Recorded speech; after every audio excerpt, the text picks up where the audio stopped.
Hello, and welcome to Color Commentary. I'm TJ, your average fan, and I'll be talking to you today about a show, Amazon Prime's new show, Fallout, based on the video game series. And I'm going to be doing episode 1. So let's get right into it, shall we? Spoilers! Okay, this was fun. This first episode was a lot of fun. I am familiar with the games, inside the vault, building and living in there and sending people out to search, as well as outside the vault, up above on the ground, dealing with mutants and giant cockroaches and mutated deers and getting the suit of armor and all the pieces that go to it. Familiar with all of that. So this was fun to see, especially I almost fell out my chair seeing Mr. Handy, the robot that help you in the vault do stuff. It was so cool. The outfits, the design, the retro 60 futuristic look of this game and show all fit beautifully.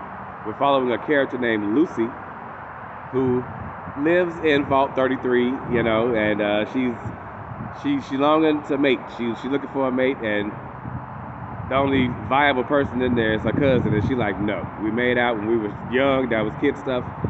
We can't be together, bro. So I was feeling her on that. She got a little wimpy little brother, and her father is the overseer of the vault. So they didn't set up this trade with Vault 32, right?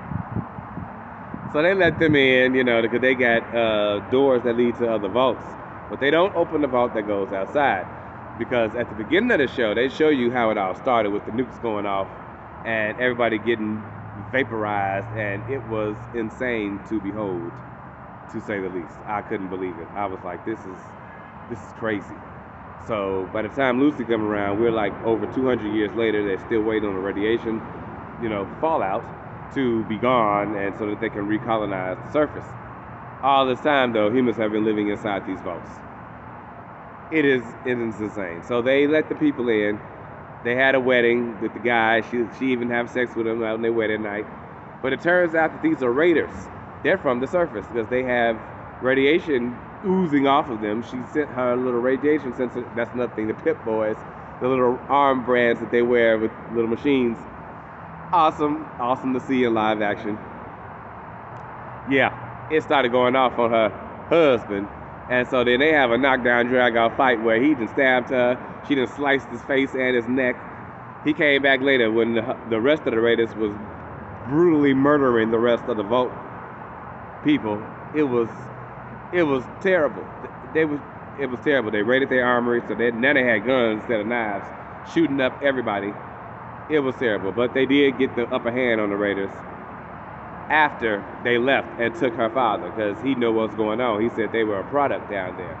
And so now she's on a mission. That's why she's leaving the vault, because the survivors of her vault decided they're going to secure the vault, and they're not leaving. She leaving. She going to find her father, find out where they took him. So that's what Lucy's up to. By the end of it all, she had finally left the vault. She's seen all the destruction that was outside. It was messed up. We also got the side storyline of Maximus, this young guy that got found by this other group of people called the Brotherhood of Steel. Yeah, they're the ones with the metal suits. And their mission is to gather all of the pre-Fallout technology. So everything from over 200 years ago that they can find, get it, so they can control everything and everybody, basically, is what they want to do. So this guy's with them, and he's been with them since he was a kid. So they've been raising them to be a soldier. This is what I didn't like. One, that the guy was black. I was happy about that. I'm like, okay, some people of color in here, besides a couple of people that was in the vault.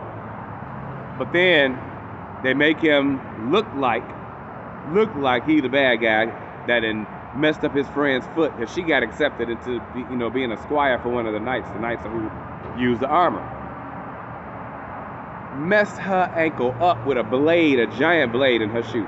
It was messed up. Don't know who did it. I don't think he did it, but they're trying to make it look like he did it. I didn't like that, making him look like a guilty person already. Then he too, what's the word I'm looking for? Submissive to the Brotherhood of Steel, and then they had the nerve to brand him when they made him a squire. Oh no, we're not branding the black guy, are we? We're not doing that. Yeah, we're doing that. Mind you, we still don't know what his knight looks like because we never saw his face. So I'm really hoping, really hoping this is not a white guy. That would suck.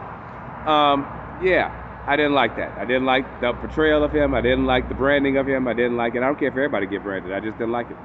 That wasn't the best way to introduce this character, in my opinion. Just saying. So, other than that, though, the whole scene of where they was at, how they were working, and everything else, oh, it was good. Even the armor looks good. This show is shaping out so far to be pretty darn good. So that's as far as we got. He heading out to find, on a bounty to find some guy with a dog. That's what he doing. And like I said, Lucy just got out the vault. So craziness is crazy. And that's this show. I'm liking it so far. The first episode has gotten me. I'm in. I want to see. Amazon dropped the entire series. I will be doing this one episode at a time. These are some very long episodes, which I appreciate because it's a lot that goes on, and they're doing a good job so far. I will see you guys next time for episode 2. In the meantime, have a great day.